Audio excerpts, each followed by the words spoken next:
All right, good morning. Welcome to the SCSA's Toolbox Tuesday. My name is Justin Brooks, Safety Advisor for the SCSA, and I'll be presenting today's Toolbox Talk. So before I start the presentation, I just want to take a moment to discuss a few items before we get going. So this webinar is being recorded and will be available for later viewing on Facebook and our YouTube channel. So if you're not following our social media accounts, make sure that after this Toolbox Talk, you give this video a like and a share, and follow our pages to keep up to date on safety in Saskatchewan. I should also mention that our new 2021 schedule for Toolbox Talks and webinars is changing just slightly. Toolbox Talks will continue to be every Tuesday.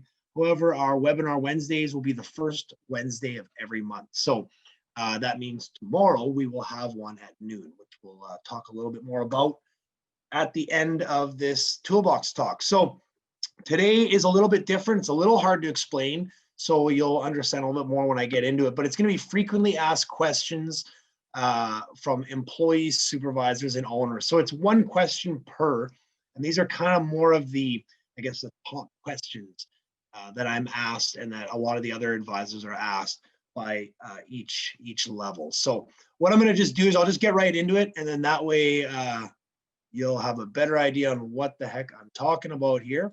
So I'm just going to start the show. All right.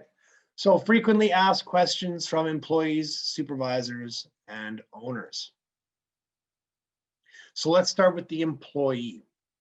So this big one here is, where do I find my legislated worker rights, right? So one of the top questions we get here is where to find them. So when we talk about those three rights, most people get at least two, but you know, we hear the three talked about a lot. They may have heard them in class or in an orientation or even on a poster in a lunchroom, but where workers really struggle is knowing exactly where you can find these rights in your Occupational Health and Safety Act and regulations. You don't just go to the index and look up three rights and find it. It doesn't work that way. These aren't just a specific list, right? So let's talk about these one by one: the right to know, right to participate, and the right to refuse. So when we get into the right to know, this is found in 316.1. So in this section, required information, A means any information that an employer, contractor, owner, or supplier knows or may reasonably be expected to know that I may affect the health and safety of any person who works at a place of employment, or is necessary to identify and control any existing or potential hazards with respect to the plant or any process, procedure, biological substance, or chemical substance used at a place of employment, and B includes any prescribed information. So this outlines, in short, your right to know about the hazards that are in your workplace or can be created by the work that you do. All right, so when we talk about the right to participate, this is found in 327.1, also in 335. So let's start with 327.1. So the duties of an occupational health committee are the following: A, to participate in the identification and control of health and safety hazards in or at the place of employment. And then we're just going to go right to C, to establish, promote, and recommend the means of delivery of occupational health and safety programs for the education and information of workers. Then we jump to 335. Discriminatory action prohibited, that no employer shall take discriminatory action against the worker because the worker assists or has assisted with the activities of an occupational health committee or occupational health and safety representative. So this shows that employees are allowed to participate in safety activities by assisting with safety or taking part in the occupational health and safety committee. So that is your right to participate in safety. All right, so this is one of the ones that everybody says first. When they're asked for their three rights, the first one they say is, I have the right to refuse dangerous work, which is good. It's really good that people know that. So where you find this is in 331. A worker may refuse to perform any particular act or series of acts at a place of employment if the worker has reasonable grounds to believe that the act or series of acts is unusually dangerous to the worker's health or safety or health and safety of any other person at the place of employment until A, sufficient steps have been taken to satisfy the worker otherwise, or B, the Occupational Health Committee has investigated the matter and advised the worker otherwise. Now, there's a lot of things that go along with refusing work and a lot of procedures to follow. We're just going to show you where this is. And then, if you have more questions, we have a lot of toolbox talks on it, some like paper copy toolbox talk, as well as you can reach out to any one of us advising staff. We'd be more than happy to walk you through what the process looks like for refusing dangerous work, whether you're an employee or an owner looking to know more about this. All right, so now we'll tackle one of the questions I'm asked most by supervisors. So who's responsible for what? So when it comes to asking supervisors what they're responsible for, the answer is generally the workers in the job site. But there's so much more to it. In fact, everyone on the job shares some responsibility for themselves and others and the job site. But supervisors have a big responsibility when it comes to seeing that through. So let's go through some of the legislative responsibilities for people on the job and in the office. So in 3.8, general duties of an employer. So 3.8, every employer shall ensure, insofar as reasonably practicable, the health and safety and welfare at work of all the employees' workers.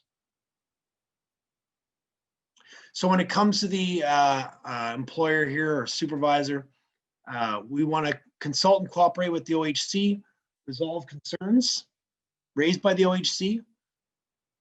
Actually, you know what? Let's bump this back here for a second. Okay, good. Sorry about that. I just wanted to make sure we were on the right track here for showing who's responsible for what. I just want to make sure I didn't skip anything here. So consult and cooperate with the OHC, resolve concerns raised by the OHC, ensure workers are not exposed to harassment, provide training to workers, provide competent supervision, and develop policies. So management is responsible for policies and procedures that promote safety. There must be a priority on safety and a willingness to take the time necessary for proper inspections and investigations. So that's really, really important with that, especially that last sentence, that there must be a priority on safety and a willingness to take the time for proper inspections and investigations. So let's go to the supervisor. So along with sharing many of the same responsibilities as the owner, they're also responsible for ensuring that workers are not exposed to harassment, ensuring that workers under their supervision comply with the Act and regulations. And they're there to provide strong leadership. The supervisor is the one who brings it all together and sees the company's health and safety program is put into practice. And then the workers. So their requirements are to work safely and report substandard acts and conditions, refrain from causing or participating in the harassment of another worker, and cooperate and understand the health and safety program. Employees are responsible for making sure that every job done on the worksite is done carefully.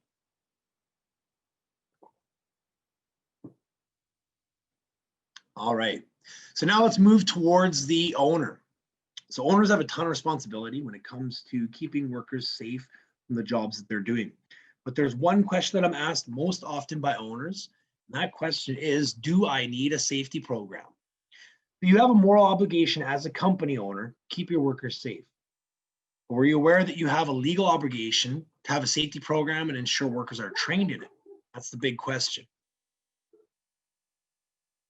So when we look at the Occupational Health and Safety Program under Section 22(1), subject to subsection 2, an Occupational Health and Safety Program required by Section 13 of the Act must include a statement of the employer's policy with respect to the protection and maintenance of the health and safety of workers, B, the identification of existing and potential risks to the health and safety of workers at that place of employment, so remember that right to know, and the measures, including procedures, to respond to an emergency that will be taken to reduce, eliminate, or control those risks.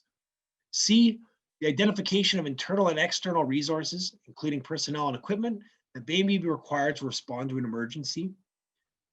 A statement of the responsibilities of the employer, the supervisors, and the workers. A schedule for the regular inspection of the place of employment and the work processes and procedures. A plan for the control of any biological or chemical substance handled, used, stored, produced, or disposed of at the place of employment, and, where appropriate, the monitoring of the work environment. G, a plan for training workers and supervisors in safe work practices and procedures, including any procedures, plans, policies, or programs that an employer is required to develop pursuant to the Act, or any regulations made pursuant to the act that apply to work of the workers and supervisors. H, a procedure for the investigation of accidents, dangerous occurrences, and refusals to work pursuant to Section 23 of the Act at the place of employment. I, a strategy for the worker participation in occupational health and safety activities, including audit inspections and the investigations of accidents, dangerous occurrences, and refusals to work pursuant to Section 23 of the Act. J, a procedure to review, where necessary, revise the occupational health and safety program at specified intervals that are not greater than 3 years, and wherever there is a change of circumstances that may affect the health and safety of workers. Then if we look at 22.2, on and after January 1st, 1998, the place of employment set out in Table 7 of the appendix with 10 or more workers are prescribed for the purposes of Section 13 of the Act.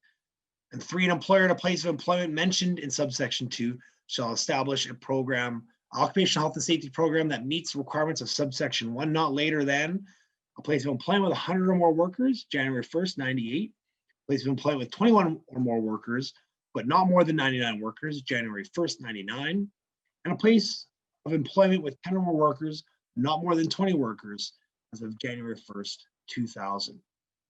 So there is a key piece in here that we're going to talk about, and that's that Table 7 here to find out where you line up if you require that occupational health and safety program, aside from what's in 22.3 A, B, and C. So Table 7 goes over the prescribed place of employment discussed in 22.2. We're mainly focused on our membership in building construction. However, you can see that there are many other occupations that fall under this prescribed place of employment. So when you look at the legislation and what is required to be in your safety program, you can see a direct correlation between legislation and the core or C Corps certification. We have a number of elements that are required to meet, that you are required to meet to gain certification, along with training and proficiencies to be completed. Our auditors will audit your safety program to ensure that you meet the criteria of certification. This way, not only are you meeting legislation, but you're also exceeding it as well.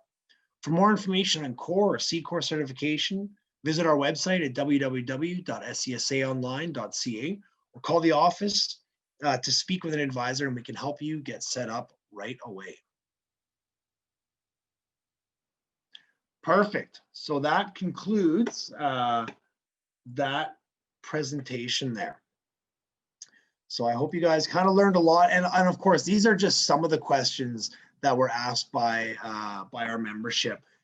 There's many more questions. And if you have questions, whether they pertain to this or anything else safety related, obviously, reach out to us here at Advisory Services. As far as today goes, this concludes our SCSA Toolbox Tuesday. I would like to thank all of you by watching and participating in these discussions. We're working together in making Saskatchewan the safest construction environment in Canada. So make sure, again, you tune in tomorrow at noon for our Wednesday webinar on hazard assessments and inspections. I also want to just remind everyone that we have all our webinar presentations and our Toolbox Talk available on our YouTube channel as this is being recorded. These are a great resource for training and Toolbox Talks, especially if, like us, you're doing your meetings online. Remember to like and share this video. Follow us on all social media platforms. Have a great day, everyone, and work safe.